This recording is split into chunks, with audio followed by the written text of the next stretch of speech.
종교의 가르침은 본연의 세계 법도에 맞추는 것. 여러분은 잘 모르겠지만 본인은 영적 체험, 즉 영계에 대한 내용을 체험할 수 있는 기회가 많았습니다. 하나님이 계시는 본연의 세계, 오늘날 종교에서 말하는 천국이니 극락이니 하는 곳의 구조가 무엇을 기준으로 돼 있느냐고 묻는다면 답은 간단합니다. 하나님을 위해서 존재하는 자들만이 들어가는 곳이요. 위에서 나고 위에서 살고 위에서 죽어간 사람들이 들어가는 곳입니다. 이것이 우리 본향의 이상적 구조이기 때문에 하나님은 인간을 그 세계로 찾아오게 하기 위해서 역사 과정에 수많은 종교를 세워서 훈련시켜 나오는 것입니다. 왜 종교인은 온유 겸손해야 되며 희생해야 되느냐 하면 본향의 법도가 그렇기 때문입니다. 본향에 돌아가게 될 때를 대비해서 그 본향에 알맞게끔 지상생활의 과정에서 훈련시키지 않을 수 없기 때문에 고차적인 종교일수록 보다 차원 높은 희생을 강조하고 봉사를 강조하는 것입니다. 그 세계에 일치시키기 위한 이유 때문에 그렇게 강조하지 않을 수 없다는 것입니다. 이러한 사실을 미루어 보게 될 때 역사의 진행 과정에서 하나님이 섭리에 나오신다는 것을 시인하지 않을 수 없게 되는 것입니다. 아무리 성경이 방대한 경전으로 돼 있다 하더라도 단 두 마디, 위에서 존재한다라는 이 원칙에 다 맞아떨어지는 것입니다. 예수님은 높고자 하는 자는 낮아지고 낮고자 하는 자는 높아진다라고 하셨습니다. 이러한 역설적인 말을 한 것도 결국은 본연의 세계에 위에서 존재한다는 원칙에 일치시키기 위한 방편에 지나지 않는다는 것을 우리는 알게 되는 것입니다. 그러면 하나님은 왜 위에서 존재하라는 원칙을 세우지 않을 수 없었겠습니까? 그 몇 가지 요건을 들어보겠습니다. 우리 본심을 헤아려 볼 때 나를 위하여 진정으로 생명을 다한 어떤 분 앞에 신세를 진 사실이 있다면 여러분의 본심은 그것을 갚는 데 있어서 100%의 신세를 졌으면 한 50%는 호주머니에 집어넣고 50%만 갚으라고 합니까? 그렇지 않으면 100% 이상을 갚으라고 합니까? 이렇게 묻는다면 우리 본심은 확실하게 대답할 것입니다. 100% 이상을 갚으라고 한다는 것입니다.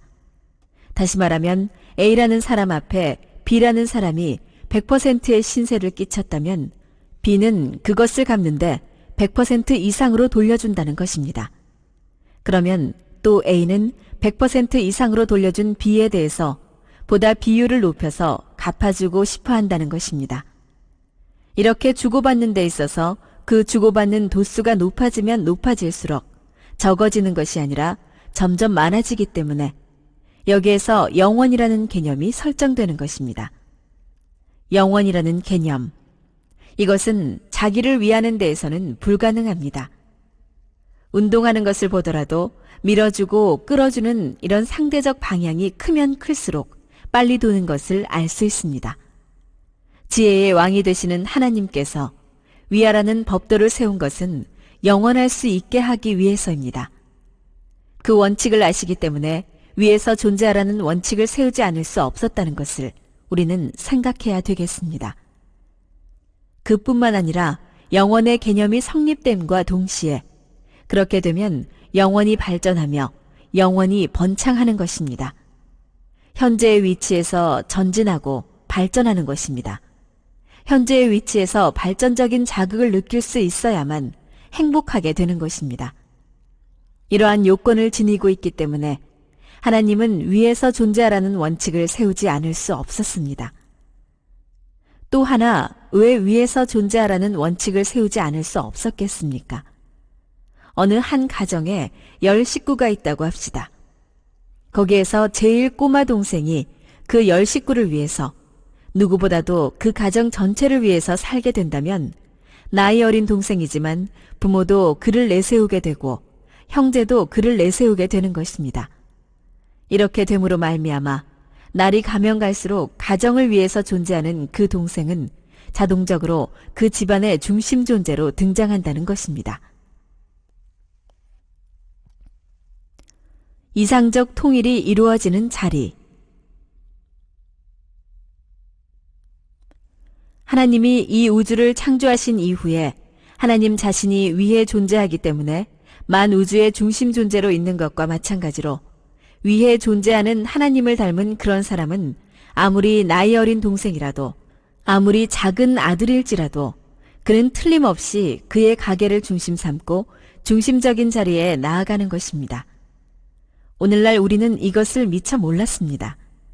위에서 사는 거기에서 나 스스로가 후퇴하는 것이 아니라 위하면 위할수록 중심 존재로 결정되는 것입니다.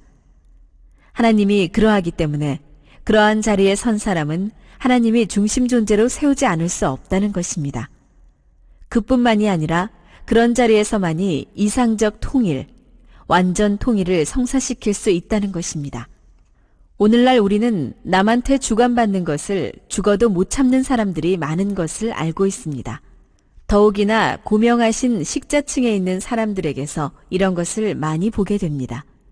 그러나 한 가지 알아야 할 것은 위에서 존재하는 그분 앞에 주관받고 사는 것이 얼마나 행복한가 하는 사실을 꿈에도 생각하지 못했다는 것입니다. 천년 만년 지배받더라도 감사할 수 있는 이러한 이상적 통일권이 이런 자리에서 성립되는 것을 알기 때문에 하나님은 위에 존재하라는 원칙을 세우지 않을 수 없었습니다. 또 하나의 원인은 오늘날 여러분이 사랑은 내 사랑이다, 이상은 내 이상이다 라고 생각했습니다. 그러나 그것이 아닙니다. 사랑은 나로부터 시작되는 것이 아니고 이상도 나로부터 시작되는 것이 아닙니다. 생명보다 더 귀한 사랑과 이상은 오로지 대상에서 찾을 수 있습니다. 대상이 없으면 찾을 수 없는 것입니다.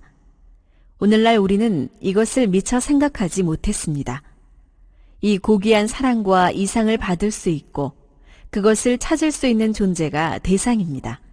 그렇기 때문에 우리가 겸손히 그 고귀한 사랑과 이상을 받아들이려면 가장 위하는 자리에 서야 됩니다.